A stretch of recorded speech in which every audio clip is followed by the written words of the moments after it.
웃으면 기분 좋고 마음이 풀리고 좋아요. 저는 서론적으로 시작하면서 역사에 아주 이름을 남겼던 두 사람의 연설문을 한번 소개하려고 합니다. 한 사람은 1963년도 3월 미국 워싱턴에서 있었던 마틴 루터 킹 목사님의 연설입니다. 이런 내용으로 시작합니다. 나에게는 꿈이 있습니다. 언젠가 이 나라가 일어나 모든 사람은 평등하게 태어났다는 이 자명한 진실을 지키게 될 거라는 꿈이 있습니다. 나에게는 꿈이 있습니다. 언젠가 조지아의 붉은 언덕에서 옛 노예의 자식과 옛 노예 주인의 자식들이 형제의 식탁에 앉아 함께 음식을 먹을 것을 꿈꾸고 있습니다. 나에게는 꿈이 있습니다. 언젠가 이 불의와 억압의 열기로 가득한 미시시피 주조차도 자유와 정의의 오아시스로 탈바꿈 될 것을 꿈꾸고 있습니다. 나에게는 꿈이 있습니다. 내 아이들이 언젠가 피부색이 아니라 개성으로 평가받는 나라에서 살게 될 것을 꿈꾸고 있습니다. 참 유명한 이야기입니다. 나에게는 꿈이 있습니다. 이 연설문은요, 역사적으로 사람들의 가슴에 파문을 일으켰고 굉장한 효과를 얻었습니다. 이와 함께 또 한 연설을 소개하려고 합니다. 독일의 히틀러의 연설입니다. 그는 이렇게 연설합니다. 나의 선언은 독일의 선언이자 독일 국민의 선언입니다. 우리는 다시 한번 독일에서 무엇이든지 성취할 수 있습니다.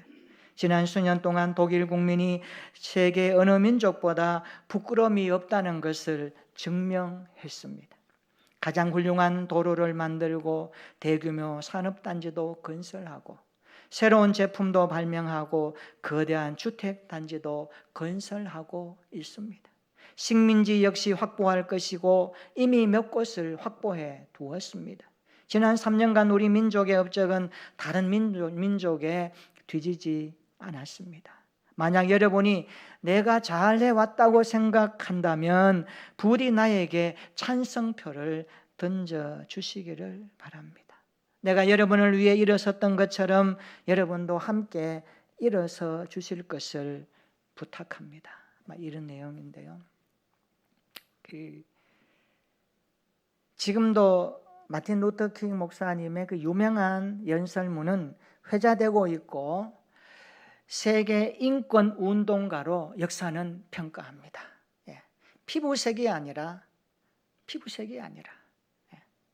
존중으로 정말 본인이 흑인으로서 얼마나 소외받고 차별받았는지에 대해서 미국 국민들에게 자기의 꿈을 이야기했습니다. 그러나 히틀러는 자기의 꿈을 이야기했는데 권력을 이용하여 그는 역사 앞에 돌이킬 수 없는 큰 일들을 많이 저질렀죠. 유대인 수백만 명을 죽이고 인류 최악의 독재자라고 하는 오명을 벗었습니다. 그래서 훗날 독일의 역사는 한번 그때 가서 무릎 꿇고 이 역사 앞에 사죄했던 것을 우리가 본 적이 있습니다. 역사는 평가합니다. 역사는 우리의 모든 것들을 다 평가합니다. 하나는 사람을 살리는 연설이었고 하나는 사람을 죽이는 연설로 역사는 평가합니다. 여러분, 말은 사람을 살리기도 하고 죽이기도 합니다. 말의 영향력은 엄청납니다. 존 메가더 목사님 설교문을 읽어보니까 이 목사님의 설교에 의하면 미국 남자들이 하루에 사용하는 단어가 25,000단어, 여자가 사용하는 단어가 3만 단어라고 합니다. 우리 여성분이 조금 더 말을 많이 해요. 그래서 우리 남성들이요 이해해야 됩니다. 왜 그렇게 말이 많냐고. 근데 요즘 좀 뒤가 바뀌어졌어요. 나이 먹으면 남자들이 또 말을 또 많이 하게 되어요. 어쨌든 하루에 25,000에서 3만 단어를 씁니다. 이것을 책으로 기록하니까 54페이지 정도의 분량이 나옵니다. 여러분 하루에 54페이지의 책을 만들고 있다는 겁니다. 여러분 누군가 그 책을 읽을 때에 감동을 받고 기쁨을 누리는 책도 될 수 있지만 그 책 속에 담겨있는 우리의 말이 사람들에게 가슴을 후벼 파고 아픔을 주기도 한다는 것을 기억해야 됩니다. 그래서 야고보는 말합니다. 혀를 잘 통제하는 사람이 성숙한 사람이라고 그렇게 가르쳐 줍니다. 우리 야고보서 3장 2절 한번 읽어볼까요? 자, 야고보서 3장 2절입니다. 다 같이 시작.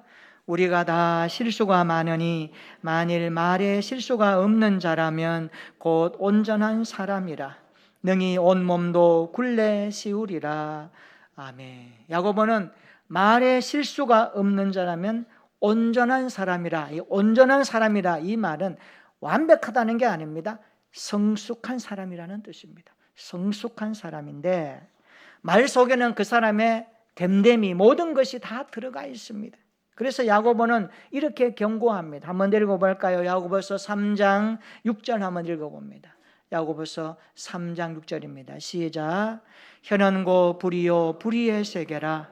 혀는 우리 지체 중에서 온 몸을 더럽히고 삶의 수레바퀴를 불사르나니 그 사르는 것이 지옥불에서 나느니라. 아멘. 여기 보세요. 혀는 불의의 세계라. 혀는 불의의 시스템을 갖고 있습니다.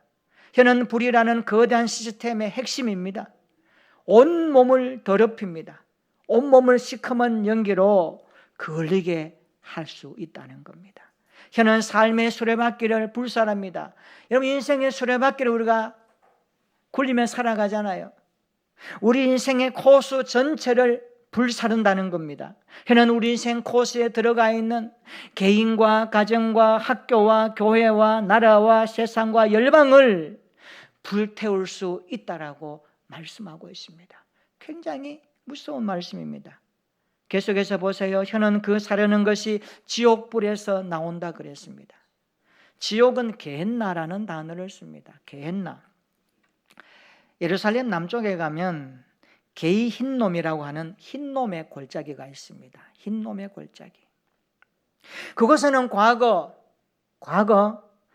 몰록 우상을 섬기는 자들이 자기 자녀들을 산채로 몰록이라고 하는 황소 모양의 우상 손 위에 올려서 자녀를 제물로 바쳤던 곳입니다. 그곳이 바로 흰놈의 골짜기인데 그래서 유대인들은 그 골짜기를 혐오합니다. 하나님이 싫어한 짓 했으니까. 그곳에 쓰레기를 버리면서 항상 불태웠습니다. 그 골짜기는 항상 불이 타고 있었고 연기가 자욱했습니다. 그 골짜기를 지옥의 상징으로 게헨나, 지옥이라고 이름을 붙이는 겁니다. 우리가 살아가다 보면 지옥을 부르는 말이 있어요. 제가 한번 찾아보니까 꽤 많아요. 이런 말들, 화를 솟는 말, 욕하는 말, 비난하는 말, 거짓말, 삐딱한 말, 짜증 섞인 말, 멸시하는 말, 불평하는 말, 원망하는 말, 아부하는 말, 자랑하는 말, 과장하는 말, 허풍치는 말, 비난하는 말, 험담하는 말. 그 외에도 많습니다. 이런 말은요 사람들에게 상처를 줍니다. 혹시 오늘 말씀을 듣다가 내가 이런 말로 인하여서 누군가에게 상처를 주었다고 하나님께서 깨닫게 하시고 기억나게 하시면 회개할 수 있기를 바랍니다. 회개해야 됩니다. 이런 말들을 멀리할 수 있기를 축원합니다. 그렇지 않으면 이런 말들을 십자가에 못 박아 버려야 합니다. 십자가에 못 박아 버리고 더 이상 우리 입에서 나오지 않도록 우리의 마음을 잘 관리하고 성령의 좌소로서 하나님이 계시는 인격의 처소로서 우리의 마음을 하나님의 사랑으로 풍성하게 가꿔야 할 줄로 믿습니다. 반대로 천국을 부르는 말도 있습니다. 이런 말입니다. 감사하는 말, 인정하는 말, 칭찬하는 말, 용기를 주는 말, 위로하는 말, 소망을 주는 말, 친절한 말, 겸손한 말, 진실한 말, 배려하는 말, 순종하는 말, 존중하는 말, 화해의 말, 사랑의 말, 축복하는 말, 믿음의 말. 이런 말을 들으면 사람들이 행복해합니다. 이런 말은 가까이 할 수 있기를 축원합니다. 사람을 죽이는 말도 있지만 살리는 말도 있기를 바랍니다. 우리는 말이라는 문을 통하여 서로를 만나고 소통합니다. 말 속에 담긴 지식이 상대방을 이해시키기도 하고 설득하기도 하지 않습니까? 타인에 대한 말이 마음을 열고 관계를 만들고 때로는 여운을 남기기도 하고 때로는 닫아버리기도 합니다. 한마디의 말 때문에. 그래서 말 속에는 그 사람의 인품과 성격이 들어있습니다. 말 속에는 삶을 대하는 태도가 들어있고요, 그의 가치관이 들어있고요, 그의 사고방식 전체가 고스란히 묻어있다는 것을 기억하셔야 됩니다. 그래서 하나님은 우리가 어린아이 같이 하지 말고 어른스럽게 우리의 언어 생활도 성숙할 것을 말씀하고 있습니다. 오늘 설교 제목입니다. 따라해 볼까요? 성숙한 그리스도인의 말. 우리 모두 성숙한 그리스도의 말을 사용함으로 교회와 자신과 이웃과 세상에 축복의 통로가 되기를 축원합니다. 그렇다면 성숙한 그리스도인의 말은 어떤 말일까요? 어떤 말일까요? 첫째로 성숙한 그리스도인의 말은 따라해 볼까요? 은혜와 진리의 말입니다. 은혜와 진리의 말입니다. 오늘 본문 한번 읽어볼까요? 다 같이 요한복음 1장 14절입니다. 시작. 말씀이 육신이 되어 우리 가운데 거하심에 우리가 그의 영광을 보니 아버지의 독생자의 영광이요 은혜와 진리가 충만하더라. 아멘. 요한복음 1장 14절 굉장히 중요합니다. 오늘 본문 한번 자세히 볼까요? 이 말씀을 보면 영원하신 아들 예수님이 성육신을 통해서 우리가 살고 있는 시간과 공간 속으로 들어오셨다라고 말씀합니다. 들어오신 그 예수님을 보니까 사도 요한이 뭐라고 합니까? 아버지의 독생자의 영광이라 그랬습니다. 그 영광을 보는 겁니다. 예수님의 영광을 보는 겁니다. 이 말씀을 보면 예수님의 삶을 우리에게 녹여줍니다. 예수님의 삶은 한마디로 은혜와 진리가 충만한 삶이었습니다. 예수님의 삶이에요. 은혜와 진리가 충만했습니다. 그래서 은혜와 진리는 함께 붙어 다닙니다. 은혜와 진리는 함께 붙어 다닙니다. 우리가 예수님을 믿고 따르는 제자라면 은혜와 진리가 충만해야 할 줄로 믿습니다. 우리의 말 속에 은혜와 진리가 담겨 있어야 한다는 사실입니다. 우리의 말 속에 은혜가 있는가? 저 사람 말 들으니까 참 은혜스러워. 은혜와 진리가 느껴져. 이런 말. 그래서 시편 15편 1절 2절에 보면 이렇게 말씀합니다. 한번 읽어볼까요? 시편 15편 1절과 2절입니다. 시작. 여호와여 주의 장막에 머무를 자 누구오며 주의 성산에 사는 자 누구오니까? 정직하게 행하며 공의를 실천하며 그 마음에 진실을 말하며. 아멘. 그럼 2절에 한번 보세요. 시편 15편 2절에 그의 마음에 진실을 말하며. 원어에 보니까 자기 마음에 있는 진리를 말하며 그랬습니다. 사람은 마음에 있는 것을 말합니다. 마음에 있는 것을 말해요. 우리 안에 있는 진리가 예수님이 되기를 축원합니다. 우리 안에 있는 진리가 길이요 진리요 생명이신 예수 그리스도가 우리의 입술을 통하여 말해질 수 있는 진리가 되기를 축원합니다. 진리이신 예수 그리스도를 말하는 자들이 그리스도인입니다. 주님의 은혜가 진리로 드러나는 사실입니다. 그래서 은혜를 끼치는 말, 진리가 드러나는 말로 살아가는 것입니다. 이런 말은 사람들에게 영향력을 줍니다. 감동을 줍니다. 우리 모두 은혜와 진리가 흐르는 성도의 언어를 간직할 수 있기를 축원합니다. 두 번째, 성숙한 그리스도인의 말은 위로와 격려의 말입니다. 위로와 격려의 말입니다. 여러분, 위로한다라는 이 단어가 헬라어로 파라칼레오라는 단어입니다.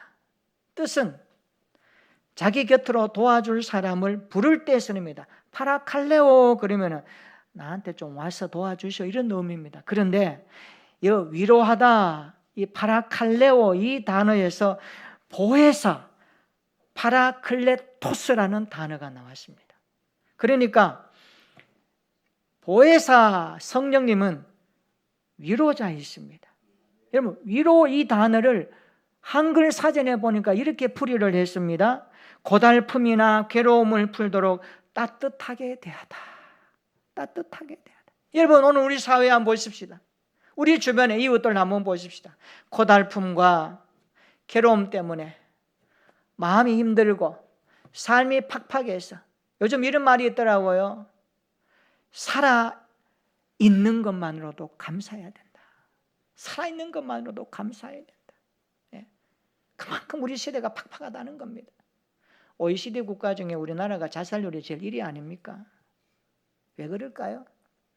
왜 자살할까요? 인생에 문제가 많다는 거예요. 겉으로는 멀쩡하지만 과거의 보릿고개보다도 좀 더 많이 잘 사는 경제적인 유익과 환경들은 참 좋지만 그러나 그 내면 속에 그 마음 가운데 보이지 않는 그곳에 공허하고 허탈하고 문제 때문에. 그래서 특별히요, 지금 우리나라가 OECD 국가 가운데도 이런 것도 있지만 초고령화 사회 아닙니까? 우리나라가 초고령화 사회에 진입했습니다. 이제 어르신들이 참 많아요. 그리고 어르신들이 연세가 들어가지고 경제력 때문에 먹고 사는 것 때문에 인생을 많이 포기한다고 합니다. 너무 참 어처구니 없는 일 아닙니까? 예? 참 우리가 이런 시대를 바라보면 위로해야 될 일들이 얼마나 많은지 모릅니다. 고달픔이나 괴로움을 안고 살아가는 사람들에게 성경은 보혜사로신 예수님이 위로자다. 위로의 말 한마디가 긴장을 풀어주고 그리고 격려의 말 한마디가 용기를 주는 이런 시대가 되었다는 말씀입니다. 우리 모두 이런 단어를 사용함으로 하나님 앞에 기쁨이 되었으면 좋겠습니다. 성경 인물 가운데 구약에 특별히 예수님을 예표하는 모형론적 이런 그림들을 가지고 있는 인물들이 참 많아요. 그 중에 한 사람 꼽으라면 요셉입니다. 요셉의 삶은 예수님의 삶과 굉장히 흡사합니다.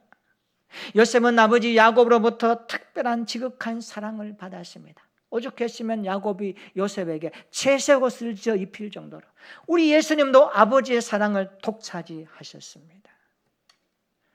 요셉은 꿈 때문에 은 20에 팔리지 않습니까? 예수님도 가룟 유다에게 은 30에 팔리셨습니다.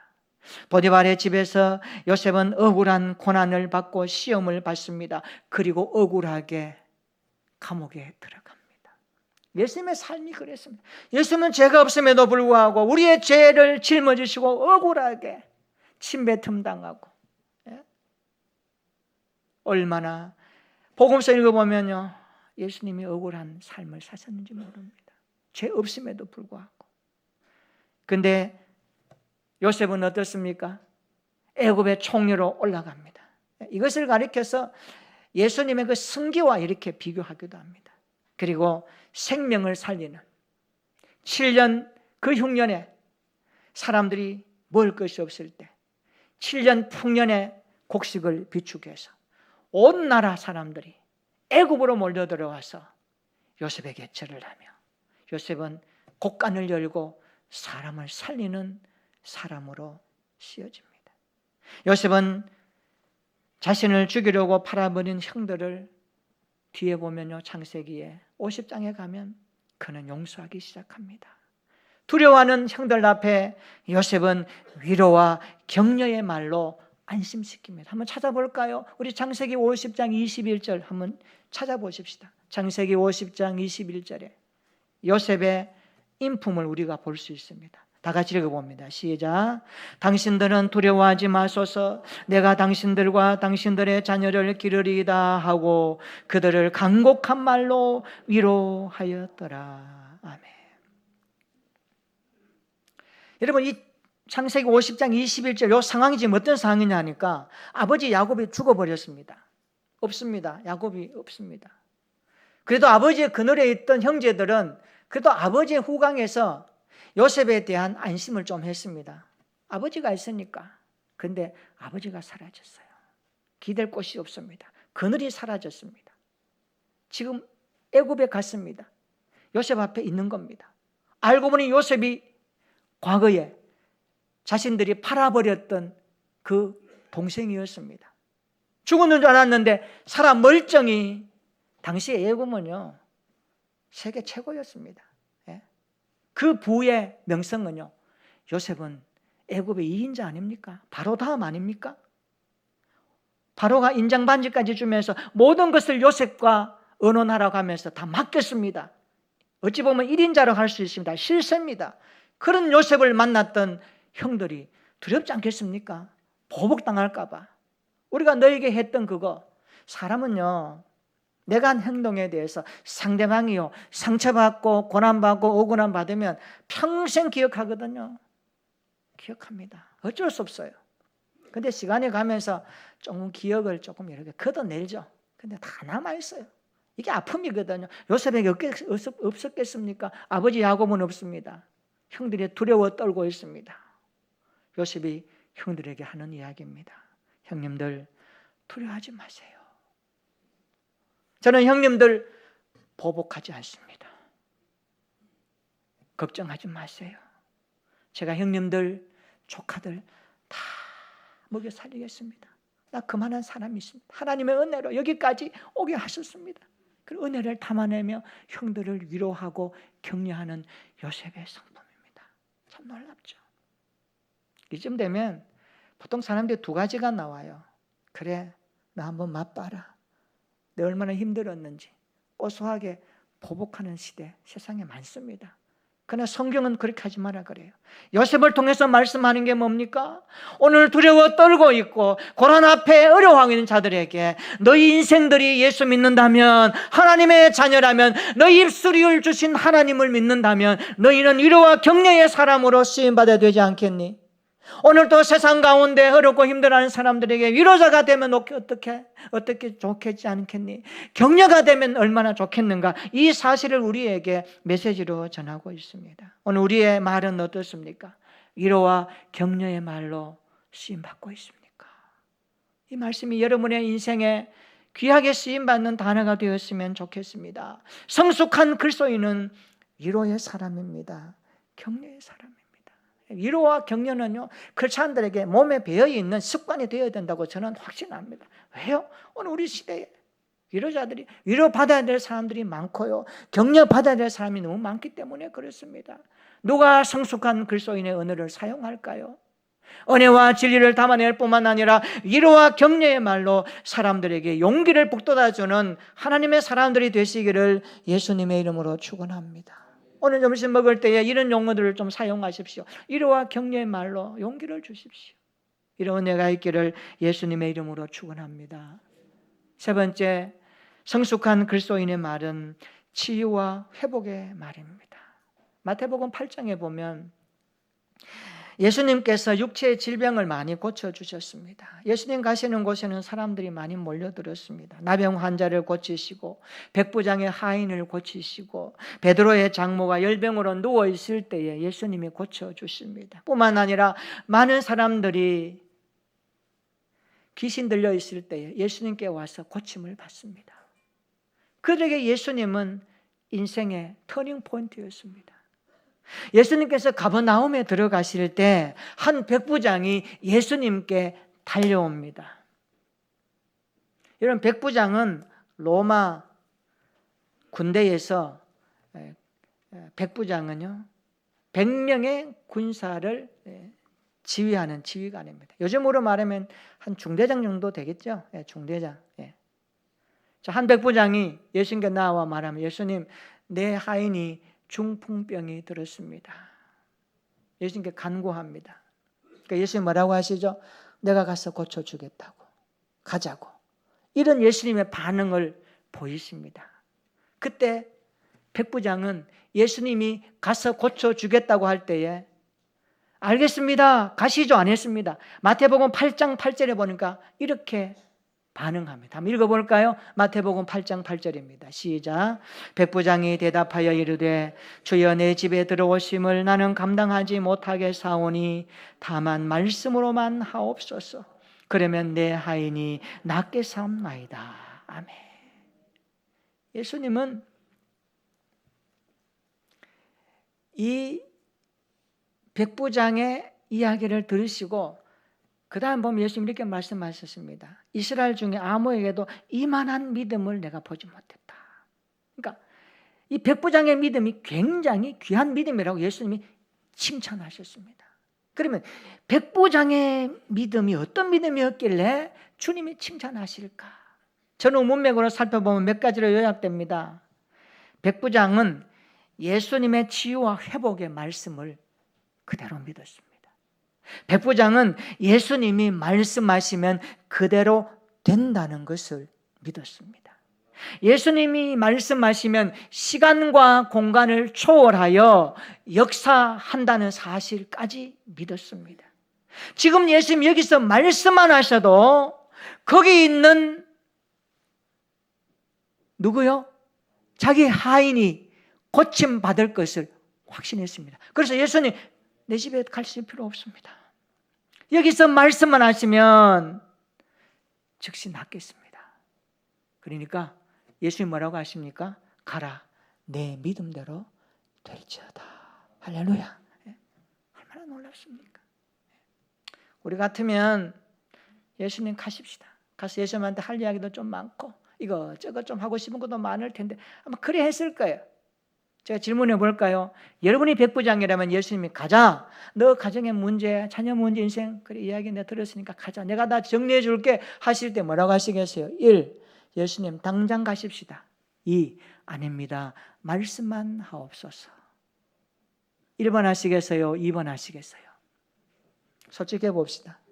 1번 하시겠죠? 당연합니다. 근데 성경은 우리에게 뭘 주십니까? 예수님은 시간과 공간에 매이는 분이 아닙니다.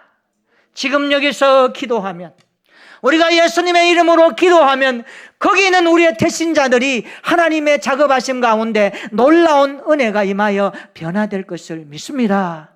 이게 믿음이에요. 그래서 믿음은 시간과 공간을 초월합니다. 사람을 초월합니다. 우리의 계산을 초월합니다. 우리의 이성을 초월합니다. 우리의 감정을 초월합니다. 우리의 판단과 우리의 경험을 초월합니다. 그래서 믿음은 놀랍습니다. 이 믿음이 어디까지 갑니까? 우리 인생을 송두리째 구원하여 하나님의 자녀 만드는 은혜의 통로가 믿음 아닙니까? 이 믿음을 가졌다면 우리가 어떻게 살아야 될까요? 어떤 말을 해야 될까요? 은혜와 진리의 말을 사용하고 위로와 격려의 말을 사용하고 치유 회복을 사용함으로 말미암아 하나님의 은혜가 오늘 또 살아있다는 것을 말해야 되지 않겠습니까? 우리 모두 오늘 다시 한번 우리의 언어를 한번 점검해 봅시다. 우리에게도 이런 믿음이 있기를 축원합니다.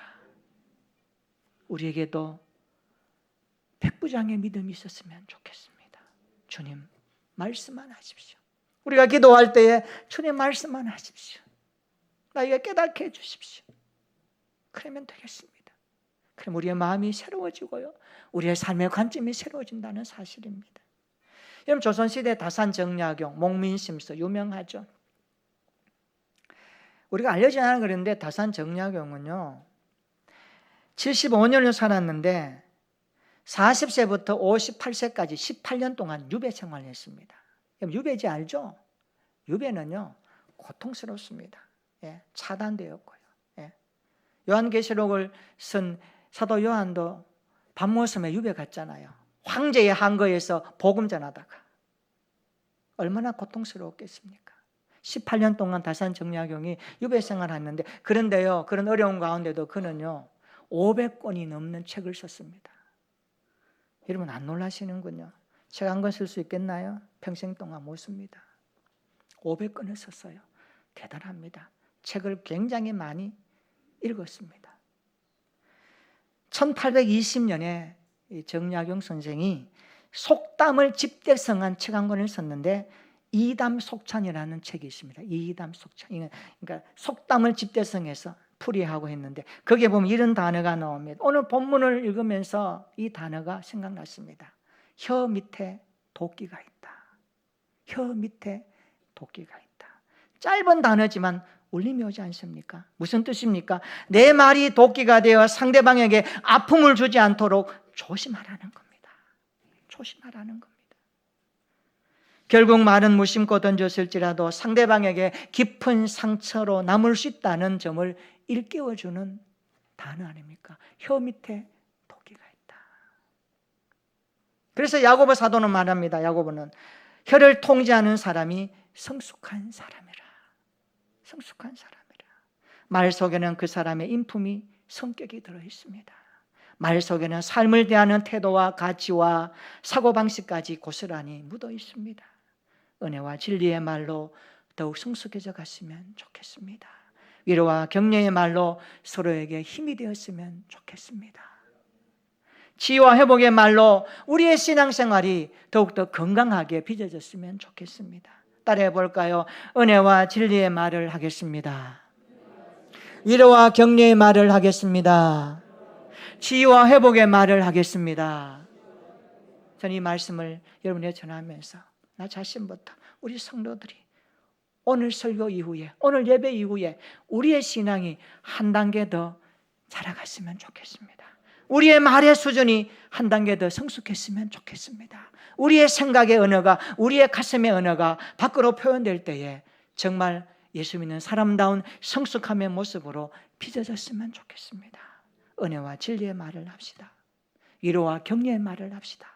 치유 회복의 말을 합시다. 그래서 우리의 삶에 묻어나는 이 언어를 통하여서 복음을 담아내고 예수의 사랑을 향기롭게 전하는, 그래서 우리의 삶을 통하여서 하나님의 영광을 멋있게 선포하는 저와 여러분들의 하루하루가 되시기를 예수님의 이름으로 축원합니다. 아멘. 우리 한번 기도하겠습니다. 말 속에는 그 사람의 인품과 성격이 들어있습니다. 말 속에는 삶을 대하는 태도와 가치관, 사고방식이 고스란히 묻어 있습니다. 하나님은 우리가 어린 나이에 일을 버리고 성숙한 사람이 되기를 원하십니다. 이렇게 기도합시다. 하나님, 은혜와 진리의 말로 성숙하기를 원합니다.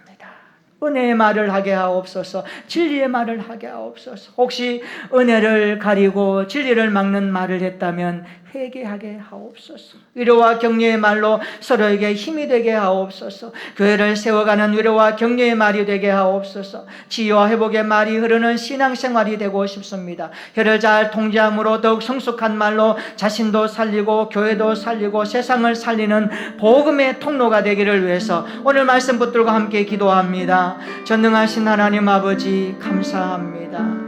오늘 우리에게 언어를 주시고 말을 주시고 말 속에 사람의 인품과 성격이 담겨 있음을 알진대 우리는 말 속에 우리의 삶과 태도를 담아낼 때 때로는 지옥 같은 말을 많이 했습니다.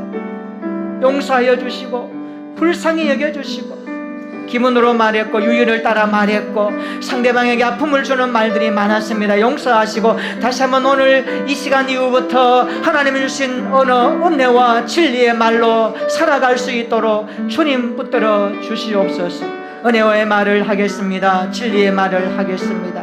위로와 격려의 말로 서로에게 힘이 되기를 원합니다. 교회를 세워가는 위로와 격려의 말이 되게 하여 주옵소서. 치유 회복의 말이 흐르는 신앙생활 되게 하여 주옵소서.